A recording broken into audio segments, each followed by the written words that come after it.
Bismillahirrahmanirrahim. Alhamdulillahirabbil alamin. Assalatu wassalamu ala asrofil anbiya'i wal mursalin Sayyidina Muhammadin wa ala alihi wasallim.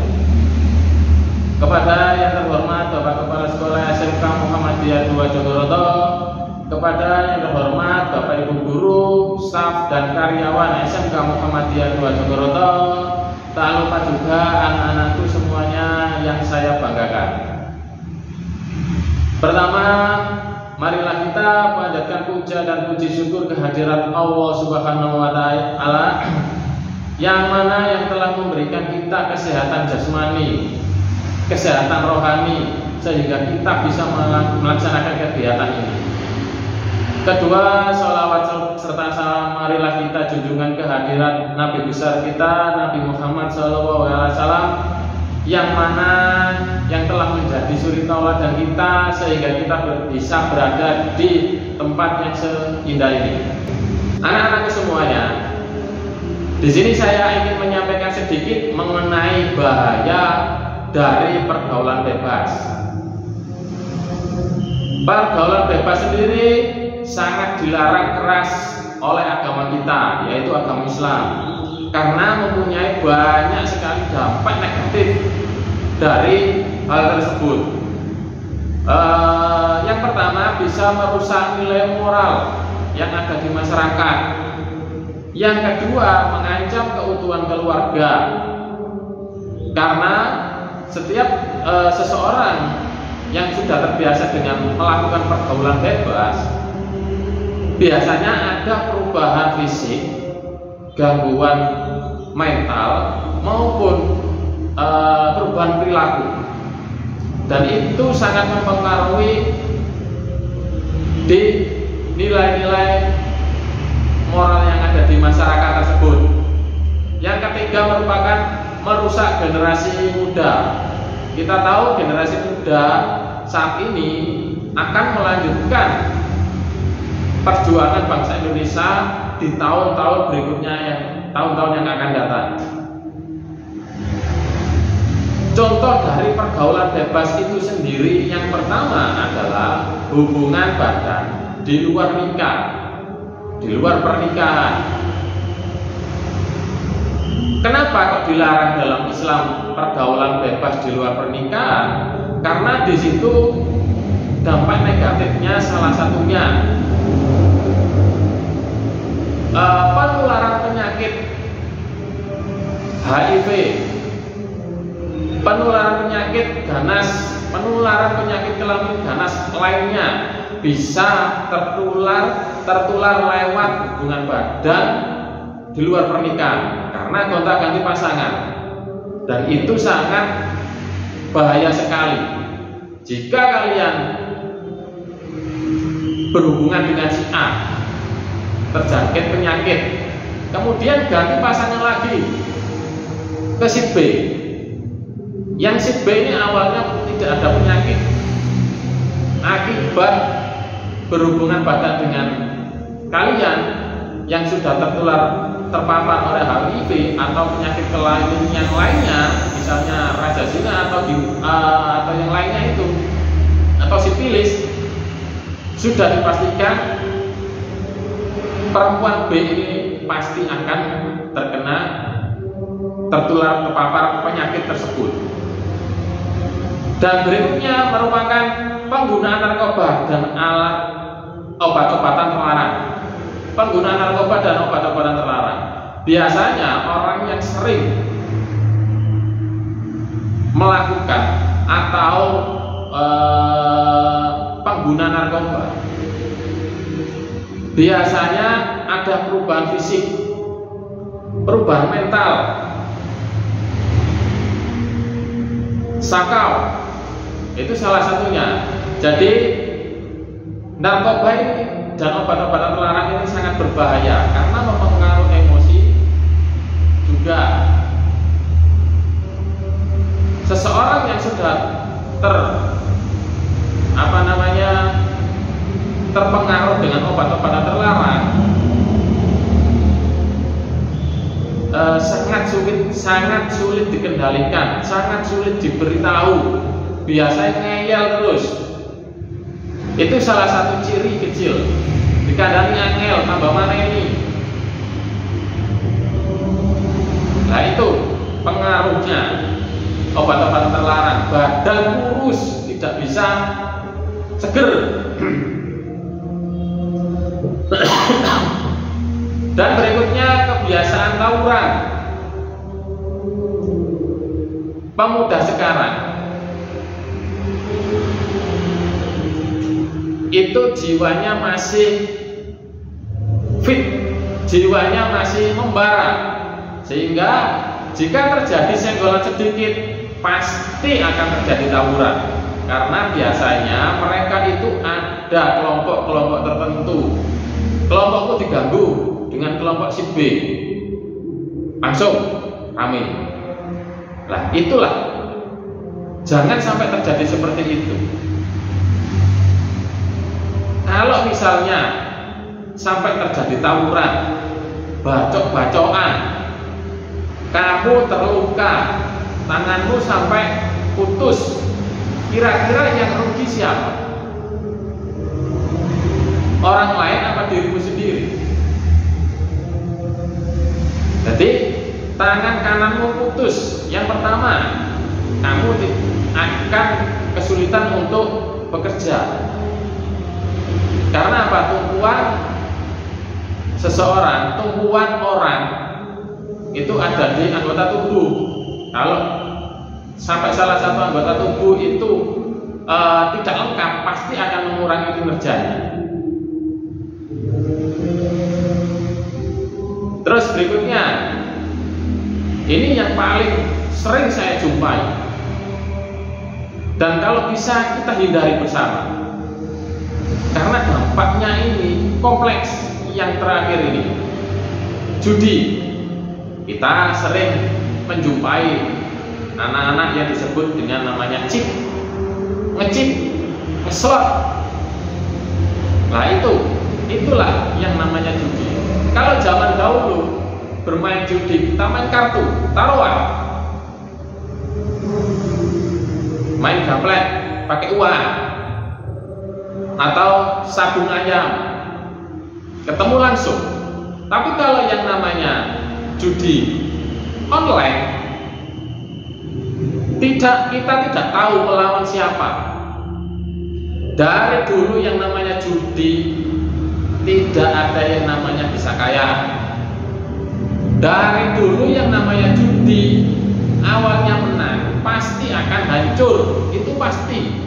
Mau tidak mau yang namanya bandar itu sudah pasti menang.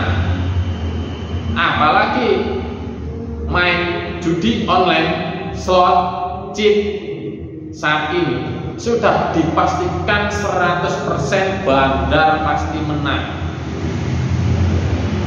Kamu habiskan berapapun uangmu, kamu habiskan berapapun untuk taruhan, pasti akan habis. Dan masalahnya itu yang terpenting adalah mentalmu akan rusak karena terbayang-bayang oleh yang namanya kerja gak sorot tapi menghasilkan banyak, dibuai dengan kemenangan. Itu yang merusak mental. Dan akhirnya apa? Untuk memenuhi hasrat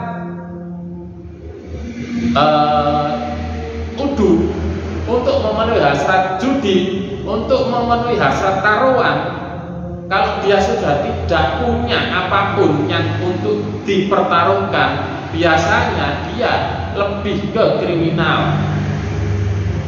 Karena mau tidak mau hasratnya harus terpenuhi. Bah iku nyolong, bah iku mutil, bah iku nipu.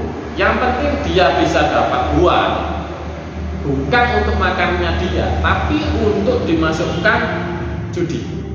Itu yang salah. Judi itu salah. Itu yang merusak mental. Dan orang yang sudah terjangkit dengan adanya judi online ataupun judi online, itu untuk sembuh sangat sulit kalau tidak ada kemauan dari dirinya sendiri. Saya pernah menjumpai seseorang yang terjangkit dengan judi online. Mungkin awal mulanya dia nge-slot, mungkin awal mulanya dia nge-cheat. Nah, bahasanya anak-anak kan nge-cheat nge-slot itu lewat domino, baik domino kalau nggak salah itu. Awal mulanya seperti itu. Tapi kan di situ, di judi online itu banyak tipe-tipe judi yang saya ketahui. Mungkin ada di situ sabung ayam, ada yang namanya judi bola, ada yang game, entah game catur atau game apa, itu banyak. Ada yang namanya game judi bola voli atau sepak bola. Banyak sekali variasi. Tergantung kita kepengen main yang mana. Tapi perlu diketahui anak-anakku semuanya, semuanya yang ada di dalam judi offline maupun judi online, semuanya itu sudah disetting oleh bandar. Semuanya itu sudah disetting oleh bandar, disetting melalui program. Mungkin kalau seseorang dikasih menang satu kali, pasti dia akan menggebu-gebu, pengen lebih besar lagi. Itu pasti. Karena sifat dasar manusia itu tidak pernah puas. Sifat dasar manusia tidak pernah puas. Sudah mempunyai sepeda motor, kepengen sepeda motor sing apik, Ninja 4 tak. Sudah punya Ninja 4 tak, pengen Harley Davidson. Terus dan terus seperti itu sifat manusia. Lah, caranya bagaimana bandar itu bisa bagaimana sih penjudi itu sampai gila-gila seperti itu? Ya karena itu tadi, dia terbuai. Yang pertama dia terbuai oleh kemenangan. Yang kedua, bandar itu pintar. Kalau orang main tidak pernah dikasih menang, pasti tidak akan main lagi, pasti akan ditinggalkan. Tapi kalau seseorang itu main langsung diberi menang, misalnya kita taruh 1 juta, dikasih bandar 5 juta, jret, pasti 100% saya yakin dia tidak akan berhenti sampai situ. Lanjut 5 juta, masukkan lagi, siapa tahu jadi 10 juta. Oke, jadi 10 juta juga. Wes, 10 juta pasti akan dimasukkan lagi, deposit namanya. Sampai ini tadi 20 juta, 30 juta. Oke, bener, berarti naik lagi jadi 25 juta. Tapi jangan salah, bandar pun lebih pintar dari kita. Pasti setelah kemenangan 1-2 kali, mereka akan ambil semuanya, akan diambil lagi semuanya, bahkan sampai saldonya 0. Jret, udah kalah. Wis, diambil bandar semuanya. Sudah. Pasti penjudi tersebut bingung dan kepingin mengambil uangnya kembali yang sudah masuk 25 juta yang dimenangkan di awal tadi. Pasti seperti itu. Akhirnya apa? Punya apa? Sepeda motor, jual dulu. Pikirannya kan kita jual dulu. Kalau menang uang saya bisa kembali, tak belikan sepeda motor lagi. Itu bullshit, tidak mungkin. Pasti tambah hilang, tambah habis. Sepeda dijual, oke, 15 juta, masukkan deposit lagi, dikembalikan cuma 5 juta. Sudah bangga dia, dikembalikan 5 juta sudah bangga. Bandar sudah bisa mempengaruhi pikiran seseorang penjudi tersebut. Dikembalikan 5 juta, sudah senang sekali, pasti.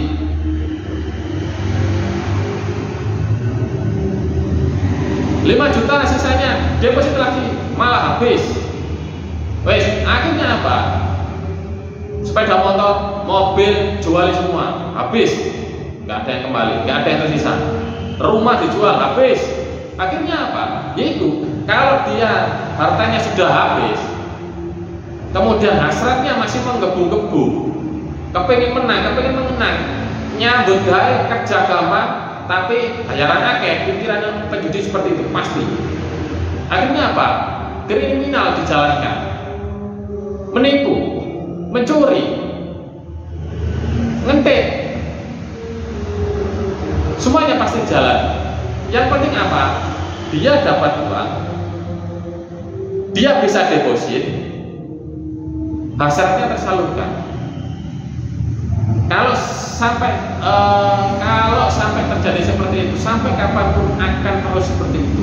Kalau dia sendiri dari lubuk hatinya dan mendapat hidayah dari Allah, tidak akan bisa berubah. Meskipun dibawa ke psikiater, meskipun dibawa ke hipnoterapi, meskipun dibawa ke kiai, kalau dia tidak ada kerentek atau ingin berubah dari lubuk hatinya sendiri, tidak akan bisa. Dan juga yang paling penting adalah mendapat hidayah dari Yang Maha Kuasa, tidak akan bisa terjadi. Gitu anak-anakku semuanya, tolong dicermati beberapa contoh saja. Sebenarnya contohnya itu banyak sekali, cuma saya hanya mengambil sampel-sampelnya saja untuk diinfokan ke anak-anak semuanya. Kenapa sih Islam kok melarang yang namanya judi ataupun pergaulan bebas? Ya itu efeknya besar sekali, pengaruhnya. Islam itu sudah lengkap, agama Islam di Al-Quran itu sudah lengkap pemberitahuannya. Jalan hidup kita itu diatur di situ kalau mau selamat dunia dan akhirat. Sudah itu saja. Mungkin itu saja yang bisa saya sampaikan anak-anakku semuanya. Mohon dipahami. Mungkin ada salah-salah kata atau perbuatan dari saya, ucapan, saya mohon maaf yang sebesar-besarnya. Wabillahi taufiq wal hidayah wal ridha wal inayah. Assalamualaikum warahmatullahi wabarakatuh.